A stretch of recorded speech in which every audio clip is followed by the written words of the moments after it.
The wild here doesn't whisper, it roars. Glaciers crack like thunder. Waterfalls carve paths through time. And in the middle of it all, she waits. Motor yacht unbridled. A sanctuary of warmth and refinement in the heart of Alaska's untamed frontier. Bears wander the shoreline. Whales breach on the horizon. Seals nap on drifting ice while you sip champagne on the aft deck.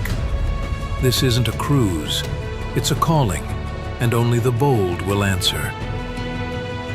Now booking your next unforgettable charter, yachtunbridled.com or through your preferred charter broker. Top of the morning, folks. It's Captain Liam here from Motor Yacht Unbridled. Vessel's currently in Seattle getting ready for next year's Alaska season. But I'm taking some opportunity. I'm very blessed to have Erica Lay from El Cruco. How are you today, Erica? I'm really good, thank you, Liam. Thanks for having me. Oh, absolute pleasure. The book came out October 1st, correct? Yes, correct. Okay, so the book is The Superyacht Life, how to start, succeed, and stay sane. It's available on Amazon. Can you just hold it up for a second there, Erica? Yeah, here you go. This is the hardback. It's available in paperback, ebook, and we've got it on Kindle Unlimited as well. So if you've got a subscription to Kindle, then it's pretty much free, I think. It's a no-brainer there, is it? Absolutely. That's girl maths, I think. So it doesn't matter that you've already paid for it. It's free. Yeah, I love the title, but it says help me, but it's almost like help me, help you. That's kind of the narrative. Absolutely, yeah. I wanted to kind of cover all bases from the very start right through to the very end of your yachting career. So hopefully there's something, a little bit of something in there for everyone.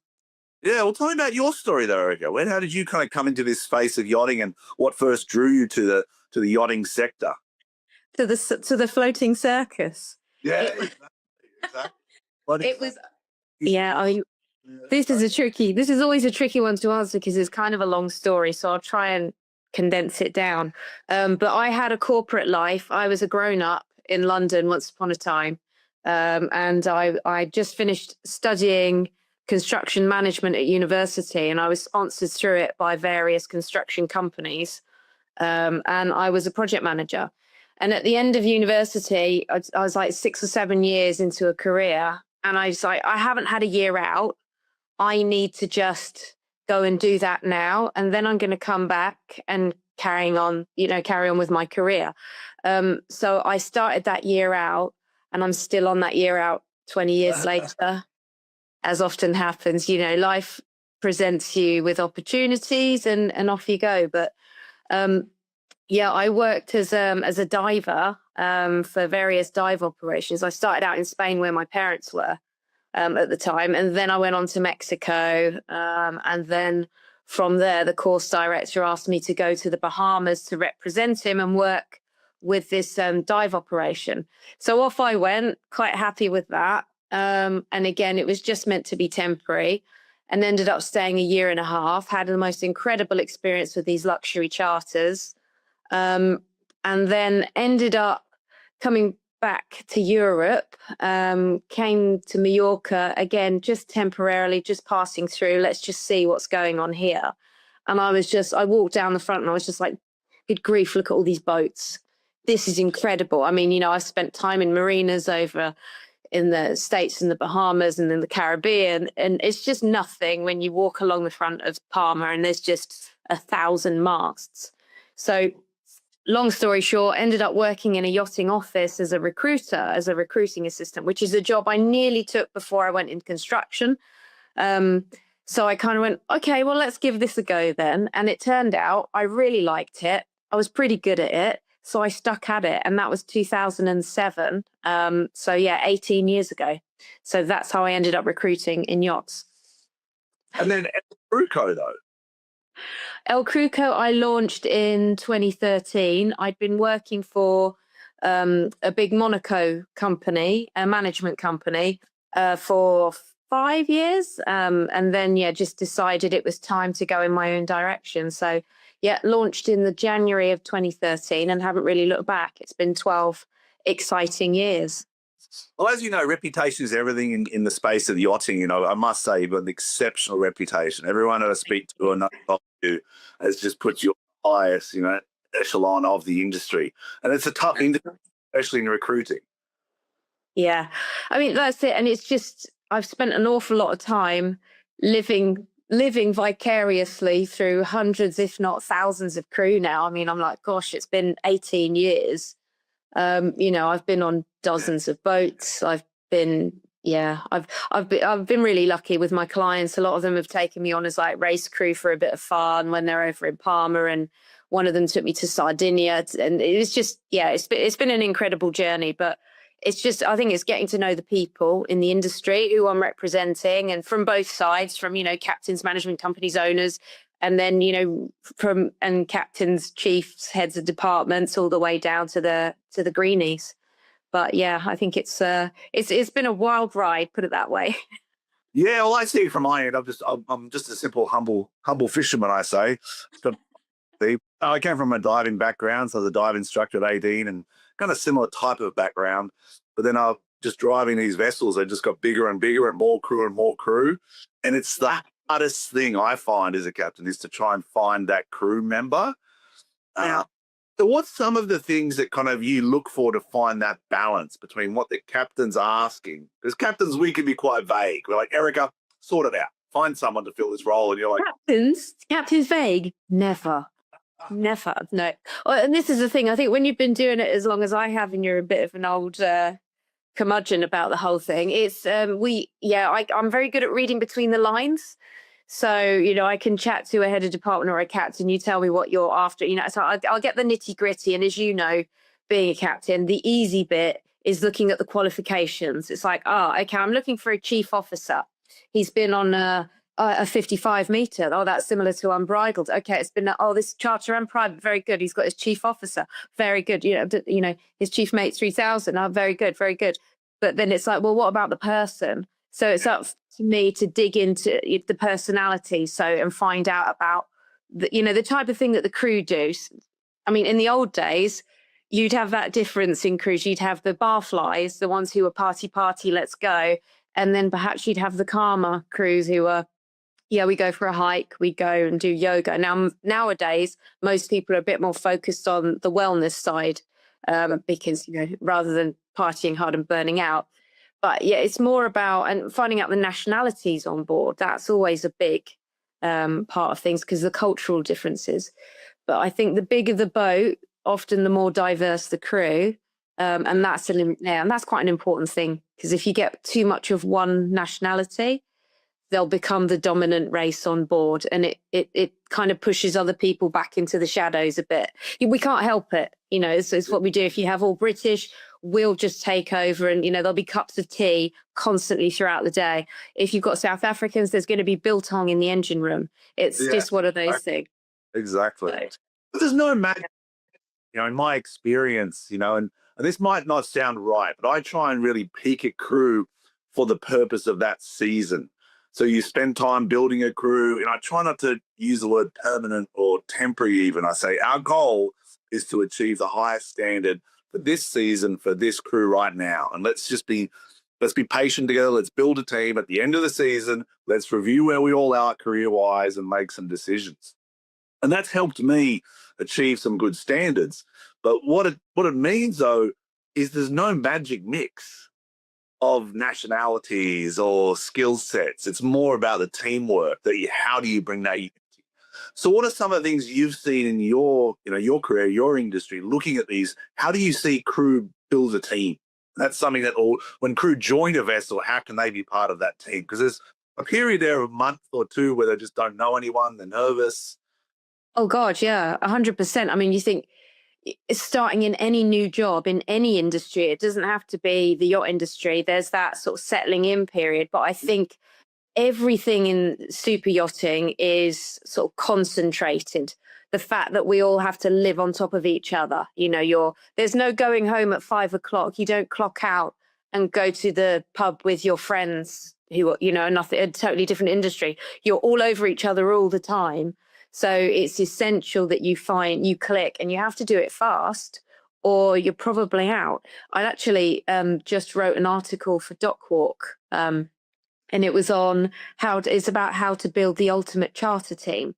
So yeah, Has it So I was or sorry. has it been published yet? I don't think it's gone out yet because I only submitted it, I think early October. So it's probably going to come out in a future Oh, exciting. edition. But yeah, that will. I'll give you a shout when it's out. But and yeah, I was speaking to captains and crew heads of departments to say like, what do you look for? Yeah. When you're doing charter, because chartering is a different beast to perhaps a private setup where you might be looking for the long-term commitment where the owner wants to come back every year and see the same faces on their holidays. Whereas as you like chartering is like, go, go, go. How do we build the ultimate team? And you've got to have that piece of the puzzle. You can't have one bit that's slightly wonky or loose because everything falls apart. It's that loose thread and then it just goes down the, Swanee. I'm trying to moderate my language today. Sorry, it's Friday afternoon. No stress at all. Like a family, like a lot of people say, how many crew do you have? I'm like, well, on Unbridled, there's probably 20 people that I consider crew that I work with, and they come and go. Because sometimes people burn out and people need space. They need to play with their families. They need to go to the weddings and they need to go to their birthdays. Because I've missed 25 years at sea, I've missed all of that traditionally. So now I value that in the team and I'm like, it's all right. Your job is to train the person below you to be as good, if not better than you. Absolutely. That's a hard thing to say to people because their ego gets in the way, their security of their position gets in the way. But I say, once that's done, you then train to be better than me or better than your government. And that's how in your career. 100%. I mean, it's like, I with the corporate background that I have, I was really lucky to work for managers who always wanted to mentor and train, and that is super important. But secondly, I've always lived by the idea that as a manager, as a leader, you should be hiring people who are better at when you identify your weaknesses and then hire someone who's really good at that. And it might be something really techie and geeky or administrative duties that you haven't got the concentration for. Get someone who loves a spreadsheet. It might be someone like, I'm not very creative. It's like find someone who's an absolute artist and who will just bring that, and especially with the different departments like your interior team and your galley as well. You've got your chief officer to lean on who's going to do all the drills and the safety reporting, and just so that everyone is then really good at their jobs but can help each other as well. Well, I love Premier League football, so don't know why, but I'm a supporter of Liverpool from a very no, Arsenal all the way. Sorry. Breaking up. I have to end the call now.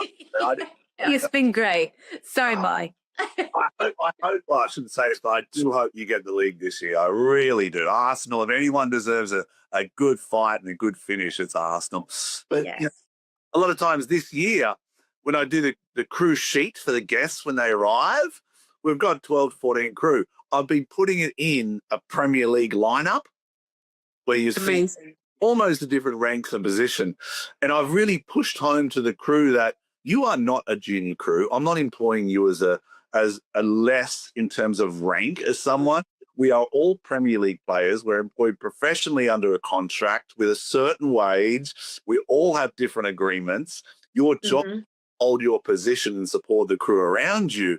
And to see junior crew like get a bit of pride and go, I've got my job. I'm not just a fourth stewardess, for example. I'm not just a junior decky. My job on this boat to support the other team members, and I'll be called to do jobs if someone's injured or if someone's tired. And that's what helped me create it. But it was tough. Some of the senior crew were like, well, no, they're not as important as me. And I'm like, it's not about the you add. It's about the value we make as a community, as a team, Everyone is essential. As I say, it's like a puzzle. If you take one piece out, it doesn't work. Nobody wants it. It's no good. And it's every cog in that machine has a purpose. It's essential. It doesn't matter if it's a really big cog right in the middle or if it's the diddy little one over here. Everyone is essential.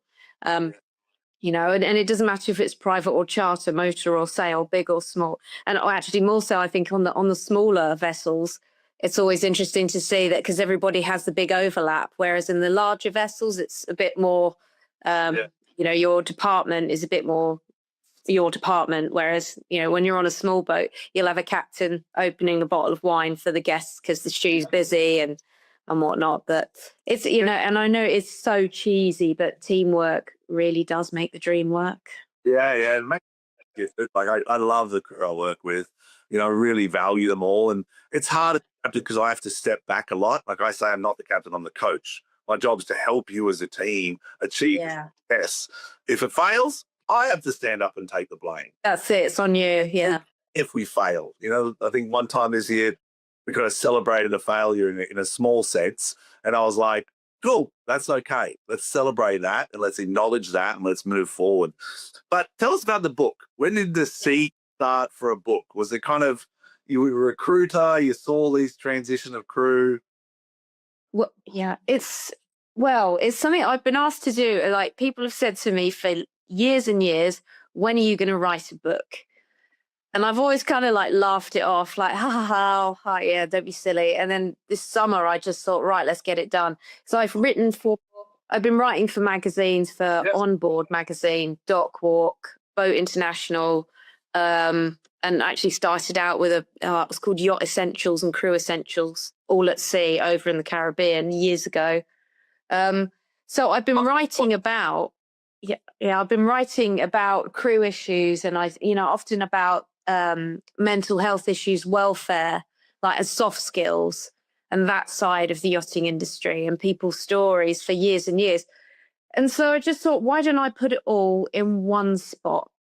Like, I did have another website at one stage where I had my yachting articles on it, but it was all a bit sort of haphazard, because I'd write one and then pop it on and it'd be at social media addiction in the industry, or or trolls on social media, something like that. And then there would be first aid on yachts, and mental health. It was all jumping around. It was like, why don't I just create a resource for crew of all levels? And so in May of this year, I wrote the chapter list. And I was like, right, this is what I'm going to do. I'm going to have sections. I'm going to have a green section. I'm going to have a mid-level section. I'm going to have a mental health part. I'm going to do senior crew. And then I'm going to have a positive section, especially after mental health, because that can get a bit, like heavy.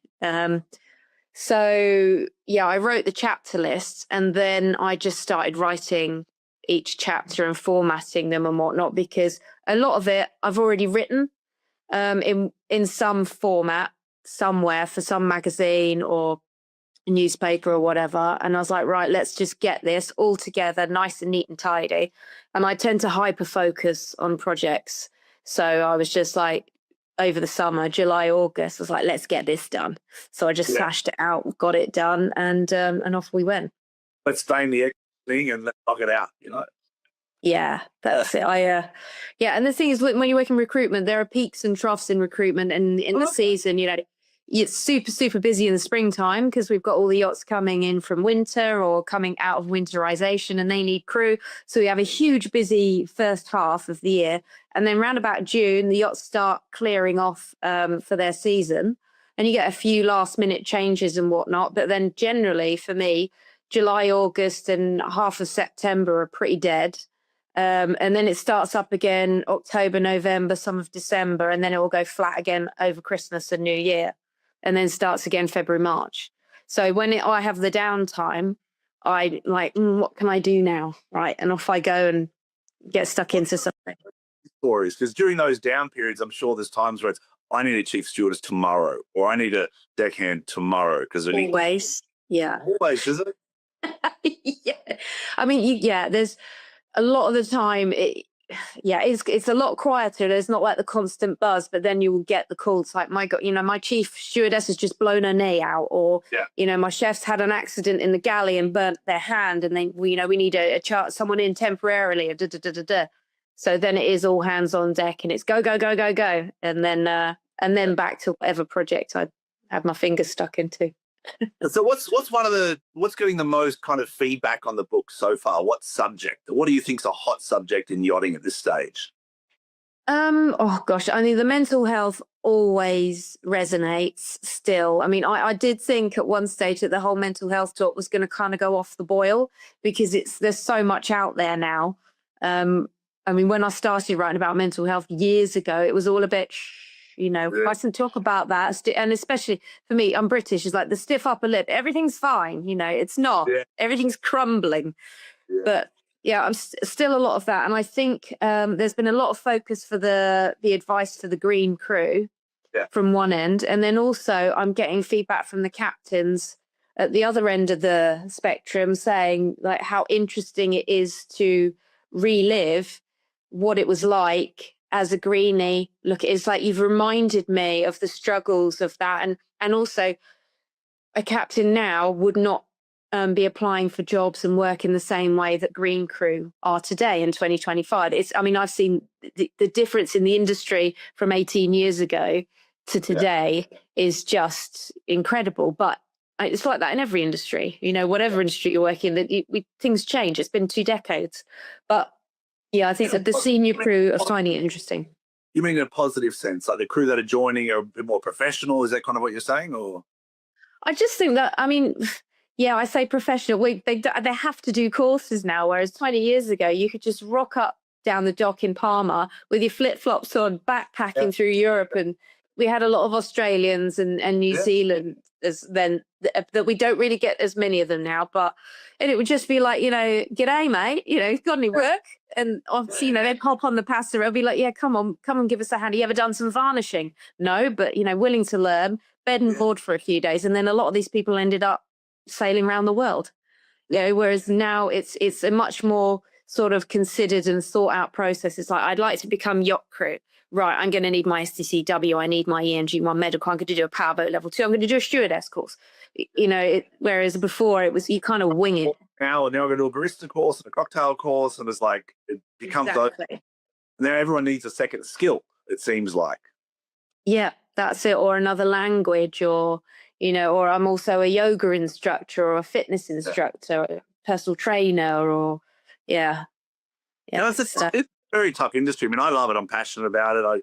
I've done it for a long time, and I've I've always just wanted to go to sea, build teams, and succeed for their clients. But over the last kind of 5 years, I've kind of realized that if I don't invest in the junior crew to help them progress, not only am I wasting my time, but I'm not giving back either. So it's a reward. The win-win situation, and a lot of captains I don't think understand that yet. It's not about you. It's not about your ego or how important you feel as a captain. The win-win is praying and giving back, and that's what I see as a victory. Yeah, I feel quite strongly about that as well, because I see. I mean, I don't know how much time you spend on social media. I get sucked in a bit, and then I have to take a step back. I'm like, oh God, why? I love your walks. Your walks when you're walking in the mountain. I love that. I'm like, hope she doesn't trip. Hope she doesn't trip. Yeah, when I'm plodding along, I tend to edit those bits, or I fall over the dog. But on social media, when you see people saying, and it's people sort of my age, it's Gen X, and they're all going like, back in my day, and I'm like, oh, sit down, stop that. I said, you don't think that when you rocked up in your flip flops with your massive silly hair because you've been backpacking and all over the place, where you rolled out of the corner bar at 3 a.m. and came to work? So you don't think that the captains then were looking at you going, dear God, what are we dealing with now? Look at the state of this junior crew. This industry is going to crumble. It's going to fall apart. It's not professional. But they still took the time to train you up to, and without these guys and girls, the chief stews and the chief engineers and the captains wouldn't be where they are today. And it's like, you've got to pay it forward. You've got to train the youngins. And yes, they have a different way of doing things and a very different way of, wanting to work and expectations. But I'm sure we all did as well when we were juniors. But, of course, when you're junior, you know it all because, that happens. And after 3 to 5 years in the industry, you're an expert. You're like, on that happened and that boat, this happened. I'm like, cool, man. It doesn't matter. Whatever happened on the other boats. And this is, I find interesting in yachting is every vessel is slightly different because you have one captain who's responsible and his management style. There's a lot of freedom in the management style as opposed to a corporate structure. And there's a lot less accountability in his management style than there is in a corporate structure. So it does create that individual approach. And there is the right, that's what I say, there is the right vessel for everyone. It's finding it. You know, you might be a diver and you're looking for that dive vessel. You know what I mean? Or a fisherman. But so what's your tips for kind of crew now that have done 5 years in the industry? Because we always talk about green crew. So what have done 5 years in the industry? They're kind of looking for more of a career move. Where do you think they should go? Focus. They should buy this, Les. I love it. I love it. I love it. Yeah, no, there's a good chunk in here for senior crew as well. It's I think when you, and even if you've just done one season or 1 year, again, those crew, there's like, these are the forgottens in the middle of their career. Like, exactly, nobody gives them any advice. You know, there's no resources out there for them, which is another reason why I wrote the books. It's like there's a bit on green crew, and then the rest is for that, you know, that whole journey ahead of you in your entire career. And I always say to people after they've completed their first contract, be it a season or a year or 2 years even, you know, take stock of what you've learned. What did you enjoy? You know, what do you want to do more of? Are there any areas that you think, I didn't really love doing that, but I think I need to be better at it, you know, and look for courses. They don't always have to be specifically yachting courses.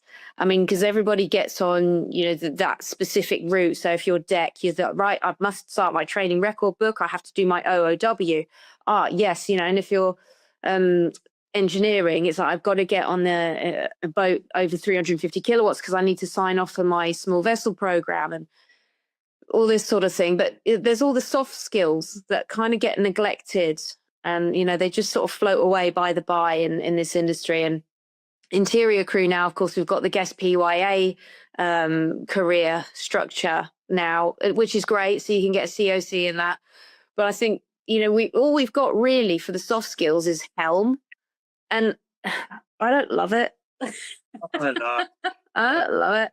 Funny, I used to have to do a butler course, and it's Udemy is the name. It's an online butler course for an. Yes, we were doing. Oh God, Udemy. That was all the rage in COVID. I think I did about 10 courses on there. It's like, if not, I'm going to go insane. So I do it. This isn't when I have a situation, like if something happens that I'm not really happy with, I'm like, all right, crew, we're going back to training. We've made it going back to Udemy. We're going back to a butler course, and we all need to do it because there's one thing in yachting that I don't think people can train, which is the presence and the movement and the flow of things. And stewardesses are much better. But deck crew and the flow between deck and interior and the captain and engineering, it all needs to work together to give that unique experience.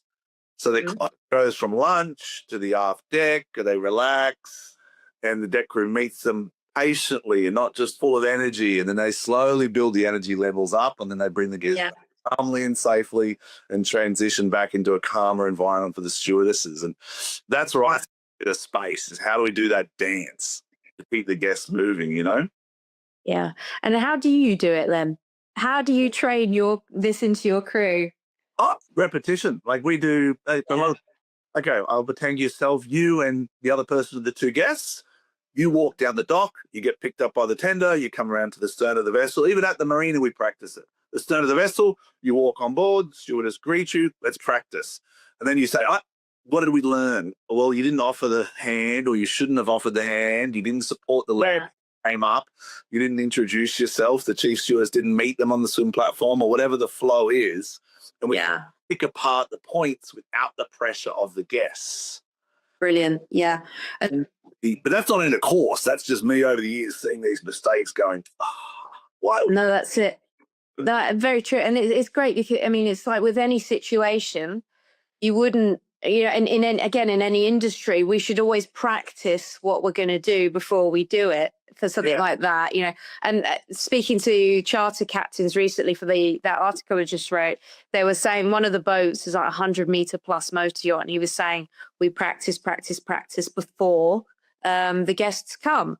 So, but when they do come, it's not like, oh no, you don't get it all horribly wrong. And then it was a 30-meter on the opposite end of the scale. The captain said the owner comes and he's like, no, go on, I'm guinea pig, I'm charter guest, go on. And and they work with him on it, and he lost it, and he has great fun with it. He's like, right, I'm going to be difficult today, and they're like, oh no. So you just to get people into that mindset, because it is, I mean, it's a lot of acting, isn't it? Oh, I always say it doesn't rain on the rich because the crew hold the umbrella. And it means that we are in control. We are in control of the outcome of this. The guests, they'll come at you, with some issues, and I'll say, oh, you see the whales over there?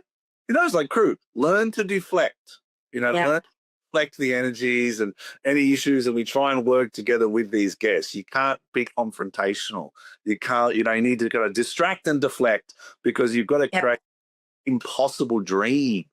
And you only get, I get goosebumps because it only happens for really short moments every day, really short, where the principal guest has his wife and she's relaxing and the children are there in the hot tub and there's the music's going and the wind's perfect, and it happens in 5 minutes, and I walk up and is everything okay? And he's like, perfect, Captain. I'm like, yes, nailed it.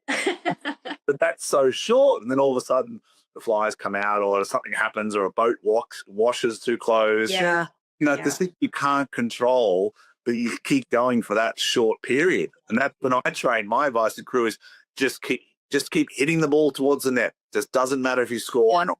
Keep trying to. That's it. I say to crew, especially the younger crew, it's like, we're like this industry, we're like swans on the water, so we're elegantly gliding past, but underneath paddling like hell. What advice would you give captains, and be honest, captains and head of departments, what advice would you give them to help choose crew and retain good crew? Oh gosh, this is a great one, isn't it? This is a huge topic. That's what I'm asking you, that advice too. The retention is a huge issue, and I think it seems to be, from my standpoint, it looks like it's been since COVID. Everybody had a bit of a mindset shift. Suddenly, it's like, now, you mentioned earlier that now you value all those weddings and birthdays and special occasions that you missed when you were younger, growing up through the industry, that you couldn't ask for time because you'd lose your job if you asked for time off in August and now it's like we're finding ways to accommodate that. I think now the new generation especially, they want the work-life balance. And if we want to keep them, we're going to have to respect that. And I'm not suggesting we do 2-on, 2-off rotation for a brand new deckhand. That's never going to catch on. The owners will go bananas at us. But I think, having some respect for that work-life balance.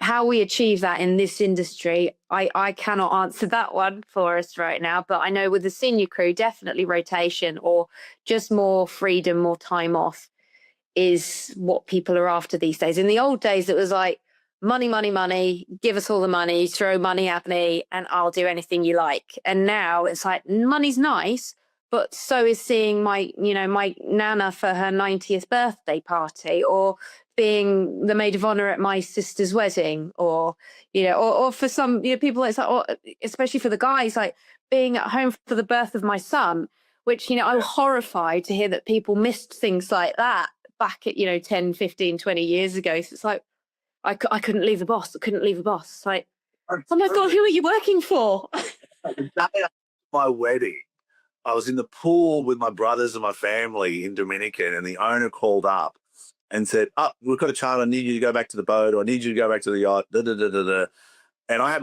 2 weeks off. And it was just the insecurity of the owner and me not being on the boat that created this worry for him. And he wanted me to move the boat from, wherever it was in the Caribbean to another spot. And I was like, no problem. I love going to sea. But to this day, my family who flew from Australia just go, why? I said, well, it's the industry. That was the industry then. Now, part of my introduction is what dates are important for you. And please, everyone, put your vacation requests in as early as you can do it. There may be a but there may be a yes. And I can then and crews leave. And that's where I say I think the solution is having bigger teams either on the payroll or as temporary that are almost permanently temporary, where they can do a deck role, move a second, third engineer maybe, tender driver, some hybrid crew that could float and cover 3 or 4 positions. And that's where Unbridled's been successful. Yeah, absolutely. I mean, I work with some of the bigger motor yachts that have floaters, and it's like they're like, we need a floater for the deck team, please. And it's a bit of a jack of all trades, and they'll cover the different, they've got a team of deckies, then they've got the bosun and they'll go, they'll cover up to the bosun level, but they have the ability to step down and be a junior and, or step up and be the bosun or the lead deckhand, and that flexibility. Yeah.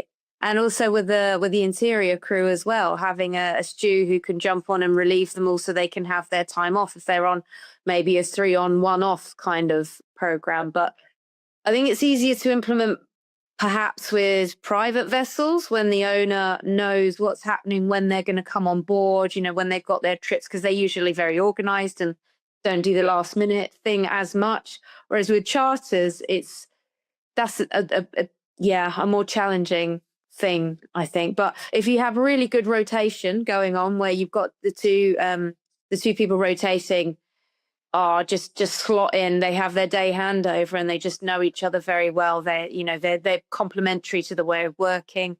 If you get rotation right, it's brilliant. And you've got to stagger the rotation so that when you've got Captain A on, there's people that you get the hang on. Yeah. But tooth back in, I'm trying to say I'm getting ahead of myself. Got it. But yeah, everyone gets to work with everyone else. Yeah, you stagger it all. But it's I think rotation seems to be the biggest retainer. Also training budgets and training allowance. That's one that's coming up. Especially for anyone who's working on tickets, knowing that they have someone on board who can help them, say, fill out their training record book. Or with the interior crew helping with modules towards their PYA guest, or just learning new skills. But I think if you get someone working if your manager, your head of department, or your captain is a great mentor, that will hold on to crew really well. Also, for me, it's what I've seen too is when you allocate time to crew in the payroll, meaning during work hours to train, and you say it is part of your job to train. As important as shamming the windows, cleaning the decks, doing the scuppers, you need to allocate a certain period of the week where you are enhancing your skill set in whatever it may be cocktails for the stews, it may be bridge time and, familiarizations in a bridge, things like that. So that seems to help. What about the other one, which is tough, is allocating time, I don't know, it's hard to kind of go through it, but mental health training. Because right now I've done a lot of courses. I've just done a leadership course with Green Racing. But getting crew out of their comfort zones into that space is a sensitive topic because they think therapy. They think there's something wrong. Yeah, and that is it's a really old-fashioned kind of mindset that we're all, I'm from the generation where if somebody was going for therapy, it was like, what's wrong with them? Yeah. It's not. Whereas I think the young'uns today would be like, oh yeah, and quite openly say, I spoke to my therapist about that, and they said X, Y, Z, and the old generation are like, you did what? You admit to that? Oh my God! It's just not. It's that mind shift. I think the older ones in the industry, we have to adapt to the younger ones now, and.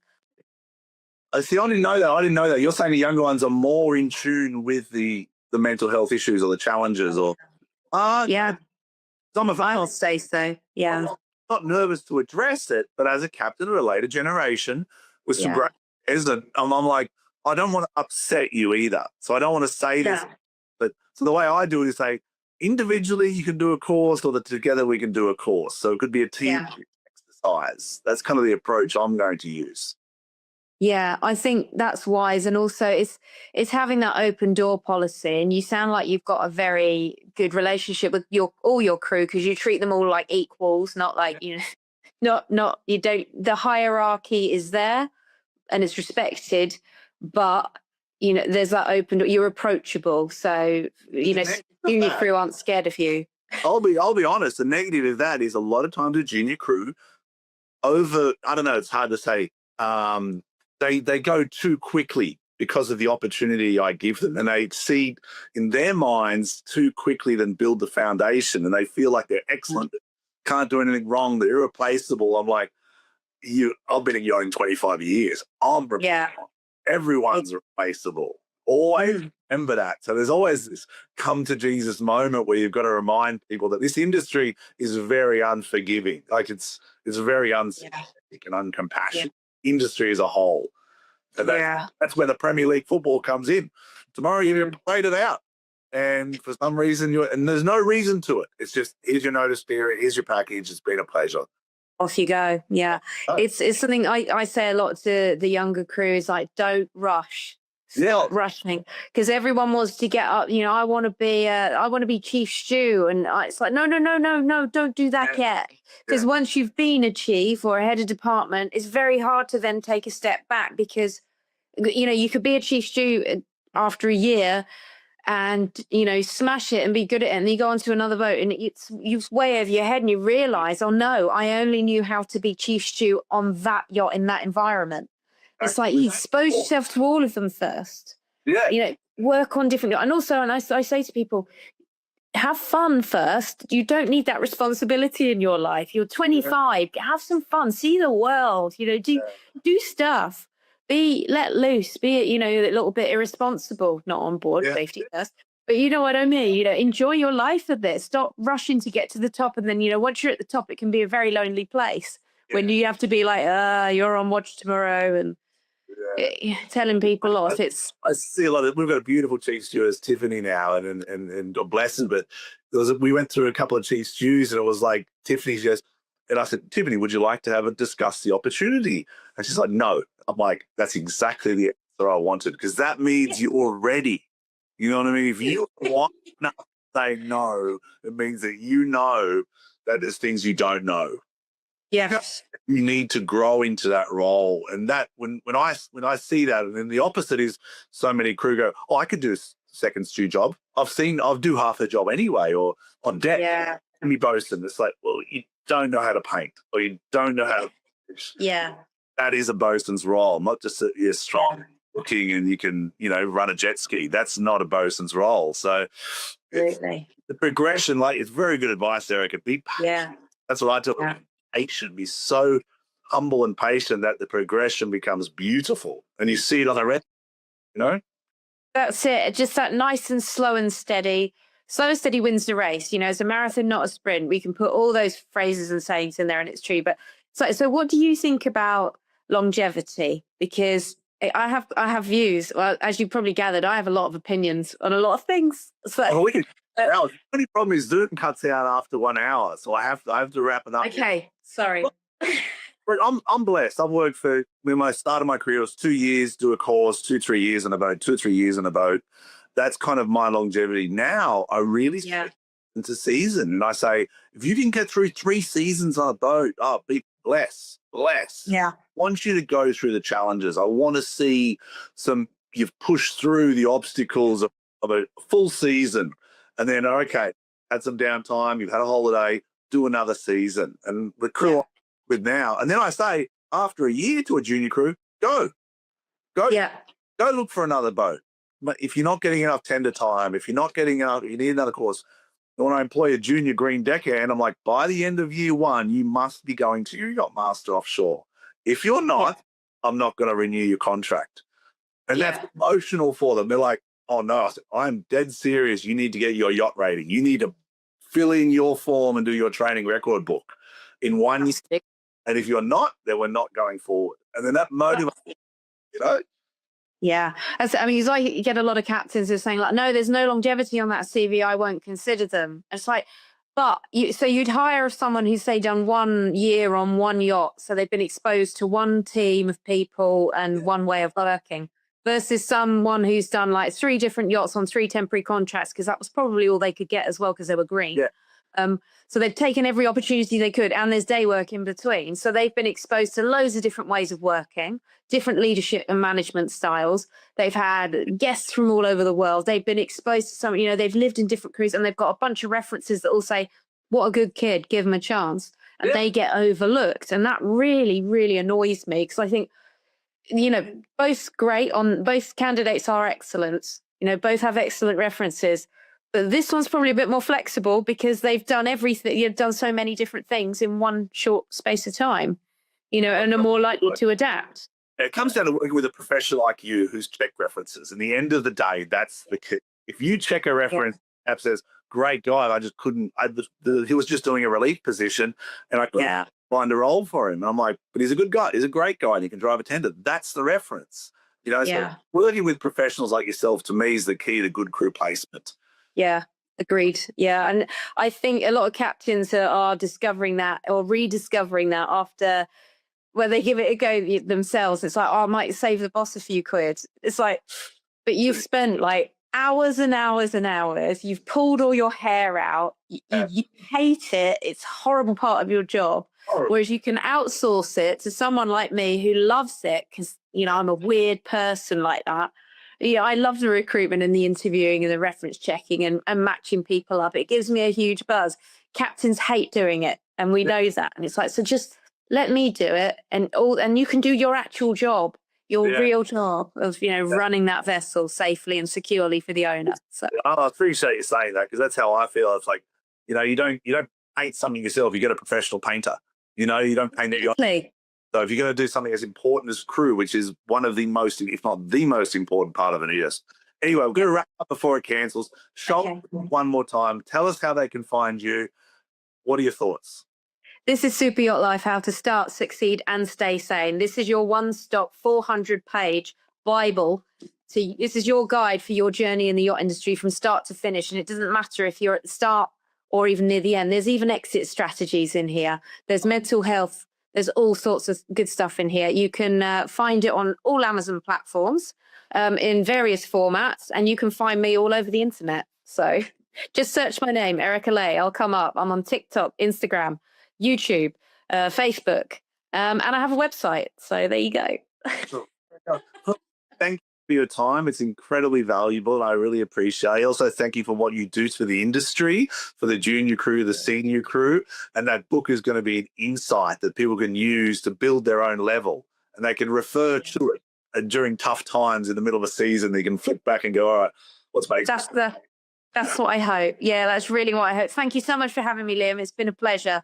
If your brand belongs in the heart of the yachting world, this is where it happens. Yachting International Radio reaches over 1 million yachting professionals and enthusiasts every month, with 77 million impressions, 220,000 social followers, and 74,000 podcast subscribers. Our hosts are insiders, crew, captains, CEOs, trusted voices shaping the industry. This is targeted, high-impact advertising in a luxury niche. Visit yachtinginternationalradio.com/advertise.